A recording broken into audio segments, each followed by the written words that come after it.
Truly you must have a bladder of iron, you say. Sire, she says. Oh, that's a good one. That's a good one because she stands around all day waiting for commands. The sire, she asks, the bladder is an organ in your body. Breaks in Kriya.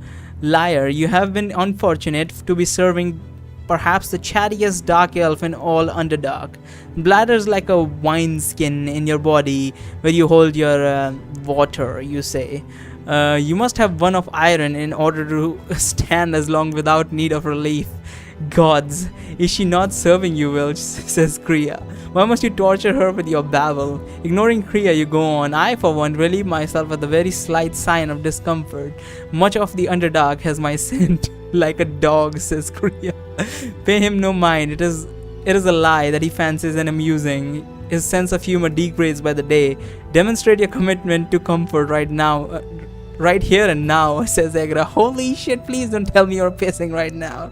Liar smiles, but it is forced. No doubt she is unsure how to react, and you suppose you can't blame her. You pat her shoulder. I merely wish to convey my admiration for your discipline. You continue small talk while disclosing details of your own made-up life underground. Your hope is to get her guard down enough to ask about what matters, the guild's security. Eventually, as she seems to warm up to you, you get closer to it. You get closer to it? Closer to what? What, the goal, the guild security? You claim to have amassed a fair amount of wealth of your own and wonder how the guild master protect theirs. She deflects on most of your questions with, I would not know about that, sire. She eventually admits to there being rumors of magical traps and the one that watches. The one that watches, you say. Are you certain that is not just tale from your master to keep you in line? So what sort of magical being would this be? Liar mouth tightens. Sometimes we hear it. Things move without cause, like a ghost. Oh, it's a let me think. No, I don't think I have ever encountered anything of the sort that would move things on its own. Is there? No, I don't think I've actually experienced any invisible enemies so far. Regardless, let's see. She nods and looks up at the male servant. You follow her gaze. Jandar faces tense, and you're sure he's warning her with his eyes. Although Kriya has resigned herself to your conversation some time ago, she must have picked up on the tension now, because she stabs a nail into your side painfully. A nail? Like a fingernail? Enough. We did not come here for ghost story. She nods towards the center of the congregation. Behold, the priest gathers. Okay. Your party is now some distance from the center of the ceremony. Standing on your toes, you can barely make out some of the rituals. Okay, just singular one. And the musicians are now playing a popular religiously themed piece called The Gods Are Always Near. A chorus of acolytes standing near the minstrels begin to sing. Are the acolytes without balls? Because they used to do that in the church.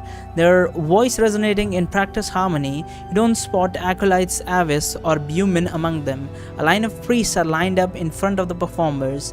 Facing the crowd before the line is what must be a high priest of Aletheia. Oh, we need to watch out for him.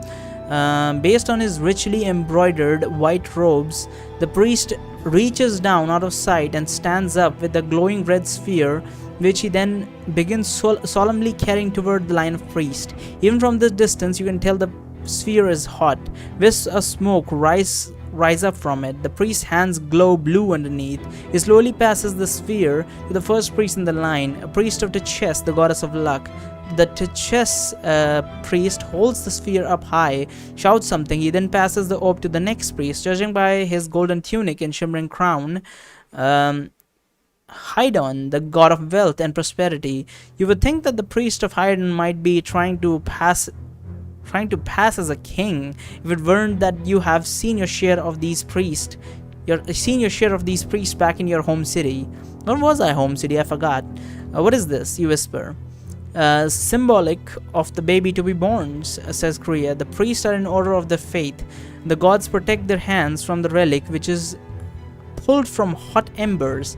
Once out of the fire, gradually cools, so you see the first priest to touch it.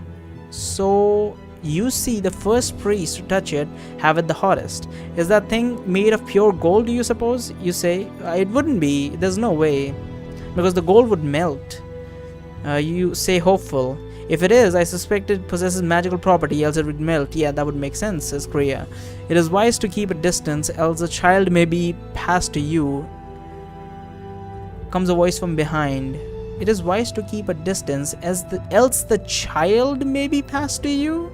Comes a voice from behind. What does that even mean? You whirl around to see Bonebrow, the imposter, smiling. His eyes flick to Kriya, but he seems more intent on you. His teeth are showing, reminding you of a wolf. Several paces behind him are the acolytes Avis and Buman. They're both glaring at you. Wait. If he's with the acolytes, he should not be the imposter, Bonebrow, right? They're both glaring at you. Egra's presence flees your mind. The captain of the guard, correct, says Kriya, at your service, he says with a bow. People here call me Bonebrow. Well met. I'm Keshoni, okay. Her name sounds like that one blue chick from Mass Effect, right? I forgot her name. Yeah, I totally forgot her name, but it's something resembling of that. Says Kriya. Bonebrow is an unusual name, not your given name. He shakes his head. Bonebrow is an easier name for the rabble to remember. He points to the ceremony. If you would like, I can escort you to the front. It sounds like he's saying that we are rabble for some reason. Kriya wrinkles her nose. They stink. Bonebrow chuckles humorlessly. It is only the first ceremony of the outer ring. There are more important and, dare I say, interesting rituals yet to come. Bonebrow turns to you. And you are? I'm called Slays a lot, you say. Well met, Slays a lot.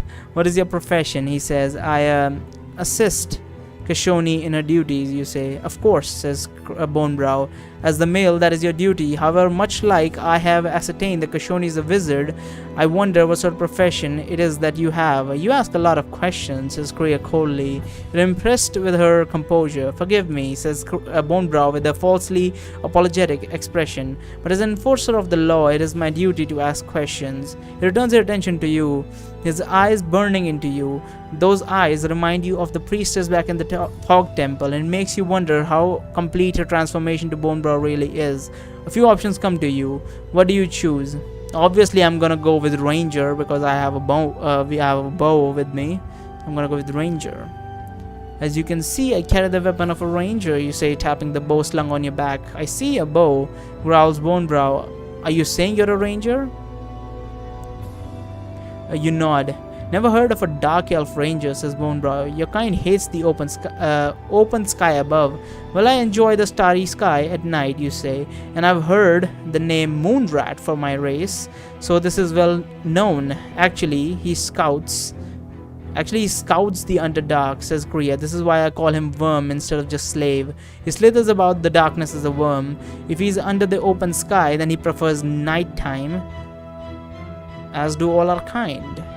If he is under the open sky, then he prefers nighttime, as do all our kind. Okay, makes sense.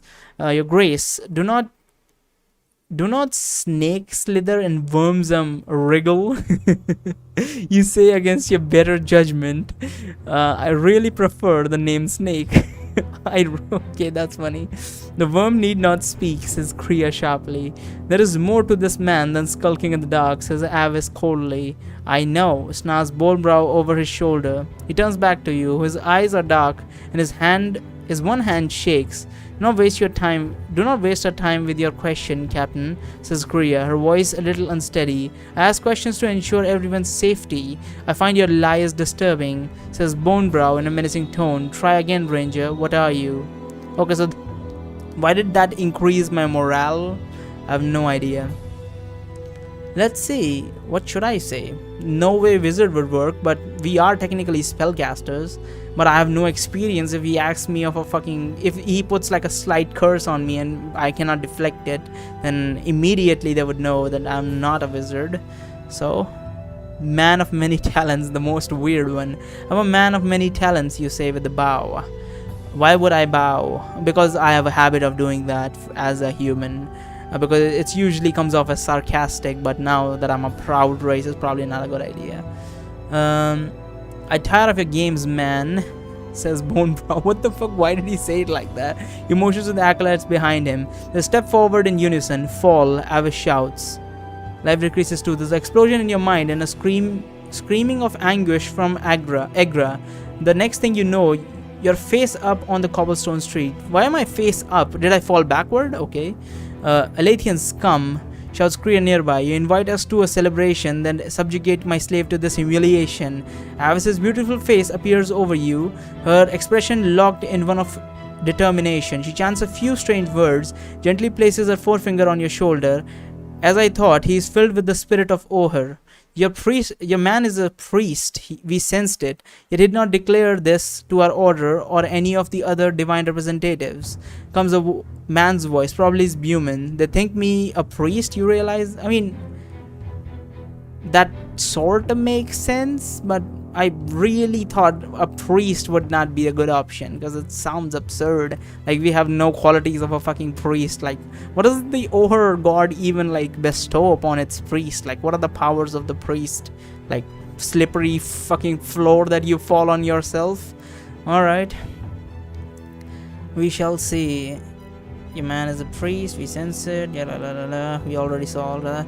They think me a priest, you realize. Better tell them what they want to hear. Yes, I am a priest of Ohur, the god of trickery, you say. What of it? Stand up then and look us in the eyes. Your muscles ache. Was that a command spell as what you have used? If so, you do not think it caused such pain. Perhaps because you carry a godling, best to hide your pain from them. You get to your feet, gritting your teeth against the strain. Avis has retreated several steps away to take her place beside Buman. Bonebrow is closer, less than 2 meters, with a sneer on his face. Let us speak plainly. Dark elves are not the most trusted of races in Ring City, and you have only agitated our suspicion by pretending to be that which you are not. Such a hypocrite, you think. You're sorely tempted to strike at this impostor, yet with the acolyte standing by it would be dangerous indeed. Take a deep breath and bow your head. Apologies. I would have been more forthcoming. I should have been more forthcoming. Idiot worm, says Kriya. You should be properly flogged for this humiliation. Avis puts up a hand. There shall be no flogging at the holy ceremony. Okay. Later, says Kriya with a cruel smile. In the Underdark, away from those who would be disturbed by his screams. It is strange that a disciple of Ohur would be treated as a slave by someone without the faith, unless you too are a servant of Ohur, says Buman. Kriya shakes her head. I'm a wizard only, and yet that. She points at you, is only a he-elf, therefore must be constantly reminding of his place. Bonebrow chuckles, drawing a curious glance from Avis. Because she does not know? Wait, that makes no sense though. Like, I don't get it, right? Because, no, wait, hold on. Yeah, this whole thing makes no sense. Like, this imposter in front of me is a priestess of Thog, right? So somehow she did not detect me as a fucking person of Thog. Oh, sorry, of Ohur when we were in her temple. And well, maybe we didn't meet, that's why maybe she didn't detect me. But this time the priest of Aletheia, I'm guessing, detected me, and that's why he is here. Maybe. That's really confusing. On top of that, the Alethean priest, we delivered Bonebrow to them, so wouldn't they tell everyone that real Bonebrow is back there? So why are they moving around with the imposter? It's weird. Okay. It is strange that a disciple of Ohur would be treated as a slave by someone without the faith, unless you too are a servant of Ohur, says Buman. Okay, yeah, we all read all that. What does this mean? Kriya shakes her head. I'm a wizard only, and yet that. She points at you. Is only a he-elf, and therefore must be constantly reminding of his place. I don't get that. What is that? Okay, so she's saying because I'm a male, or like Roaster is a male, that's why. Yeah, Rooster is a male, that's why he is, that's why it doesn't matter what his faith is, just like a slave because he's male, I'm guessing. Bonebrow points towards the fountain in the distance. As a priest, why did you not join the ceremony? He meant for his tone to be casual, but detect a tension beneath. What do you say? A priest of Ohur does not announce himself. It is beneath me to join them. I do not think they would care for my kind. Yeah, let's go with that. Have you not seen how people look at me? You laugh and wave your arm about vaguely. Would you want me up there sullying your congregation of priests? Bonebrow silently fixes a gaze on you. Well, you say, raising your eyebrow, puffing up your chest. Would you rather I start a riot as the captain, that would be a fine mess for you to clean up. Wait, what does that mean? What do you mean, start a riot? Okay. Bonebrow is silent for a moment, then he says, true enough. He narrows his eyes, rather sensible for a disciple of Oher. Does he suspect a lie, you wonder? Oher would not want his disciple to be too predictable, you say. We mix madness with bouts of sensibility. Keep yourself pure in sensibility today, says Bonebrow, if you know what is good for you. Alright, fucking checkpoint finally. I don't think I will be lasting too long though.